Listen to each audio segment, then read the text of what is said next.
I thank you.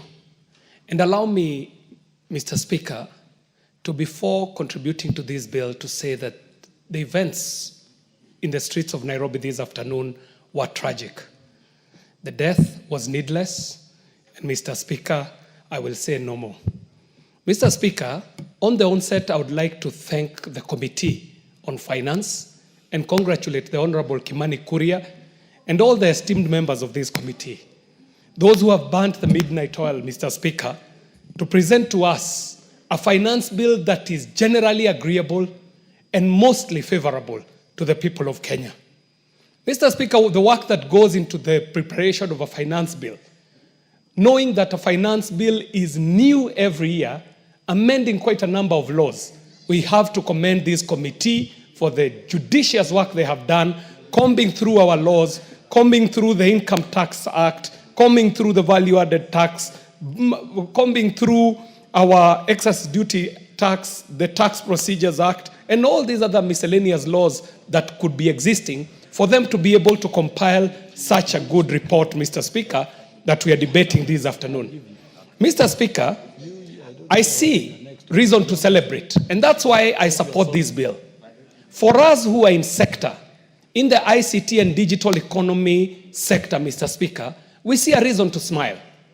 Mr. Speaker, the proposals being made here are going to issue tax incentives on spectrum license, Mr. Speaker.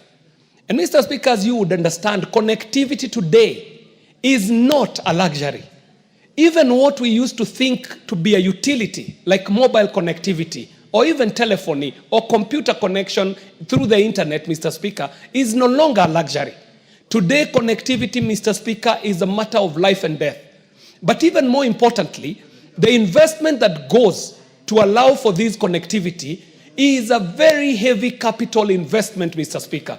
So that if there is a telco that is needing to put up a mast or a tower or anything that has to do with connectivity, including broadband fiber, Mr. Speaker, if they could get relief through these tax incentives, then we know that that will transfer to the end user, who is the public. And for that reason, Mr. Speaker, I stand to support this finance bill. Mr. Speaker, combing through this report and looking even at the proposals made in this finance bill, I do see that we are seeking to zero rate the local assembly of mobile phones, Mr. Speaker. Mr. Speaker, it might not be known to many, but today in Kenya, we are moving towards being a device manufacturer in this country. Mr. Speaker, if you visited Dedan Kimathi University today, you shall find young Kenyans assembling mobile phones, assembling tablets that shall be accessible to Kenyans, some at a cost lower than 5,000 Kenya shillings, Mr. Speaker. So when this finance bill zero rates the local assembly of mobile phones, Mr. Speaker, not only are we increasing the accessibility to these devices, Mr. Speaker, but we're connecting our country further and growing the digital and creative economy by availing affordable gadgets to the hands of local content creators and even the developers who are developing apps, Mr. Speaker. Some of the young people who are doing an amazing job coding solutions for country, Mr. Speaker, stand to benefit from this finance bill if we do agree as a House to zero rate the local assembly of mobile phones, Mr. Speaker. And I can assure you that just by that one act of zero rating the local assembly, we are going to drastically lower the cost of mobile phones that shall be assembled in this country, Mr. Speaker. Mr. Speaker, I see this finance bill proposing that we zero rate the local assembly of electric motorcycles, of bicycles that are electric, and buses, Mr. Speaker. Mr. Speaker, you know we are not a producer of oil. We do not have oil wells in this country. The oil we depend on for fuel, Mr. Speaker, is imported at a premium, Mr. Speaker, at a time when we really need to secure our foreign exchange, Mr. Speaker.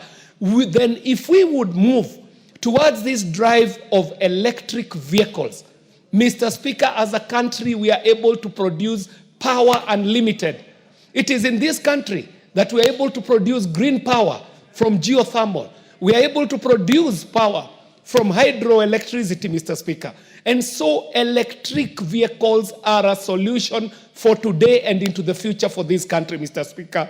And I must commend the committee for the judicious work they have done and listening to Kenyans and hearing some of these extremely innovative and progressive ideas like zero rating, our local assembly of electric motor vehicles, motorcycles, bicycles, and buses, Mr. Speaker.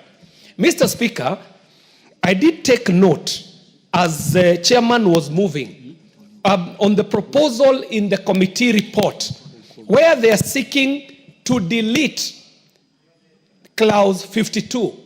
Clause 52 says that section 59A of the Tax Procedures Act is amended by deleting subsection 1B. Mr. Speaker, I want to support the committee's move in their report to delete this clause 52, Mr. Speaker. And there's good reason for it. This clause 52 is seeking to delete from our laws a provision that is to be found, and in our bill here, it's in page 458, on the data management and reporting system. Mr. Speaker, as our laws stand today, they provide that the commissioner may establish a data management reporting system for the submission of electronic documents, including detailed transactional data retaining to these documents. And in 1B, our laws provide that the commissioner shall not require a person to integrate or share data relating to 1, trade secrets, and B, private or personal data held on behalf of customers or collected in the course of business. Mr. Speaker, there are two reasons why I would support the committee to be able to delete this clause 52. One is the fact that even if they succeeded in going in this direction, they might not be able to raise the taxes that they are seeking to raise by allowing the commissioner to be able to require a person to integrate or share their data relating to trade secrets or private or personal data that is held on behalf of customers or collected in the course of business.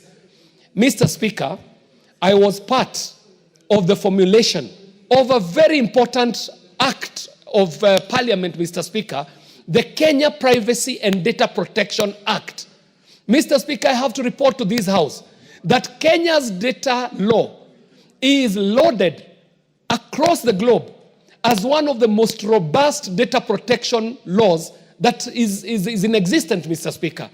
I heard the chairperson, Finance, talking about GDPR. GDPR, yes, is a standard setter. It is the data law in the European Union. However, Mr. Speaker, I dare say that the Kenya Privacy and Data Protection Law is even better than GDPR, to the sense that when we were crafting the law, we were able to look and do a search and spin across the world and see how data laws were sitting in other jurisdictions, and then integrate the nuances of the Kenyan situation. And that is how we were able to come up with such a robust law in the name of Kenya Privacy and Data Protection Laws.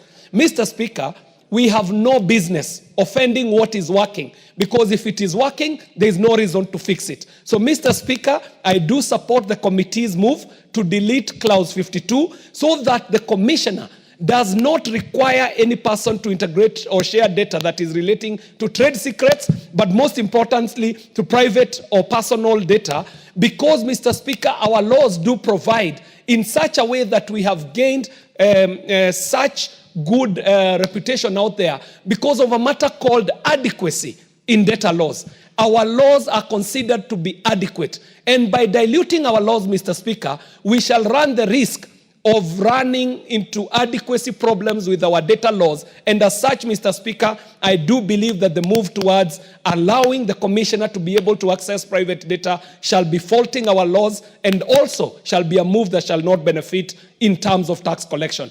Mr. Speaker, with those many remarks, I want to support this finance bill and recommend that any Kenyan who has any issue with this to first get the facts, because the disinformation is rife, the misinformation and the malinformation is out there.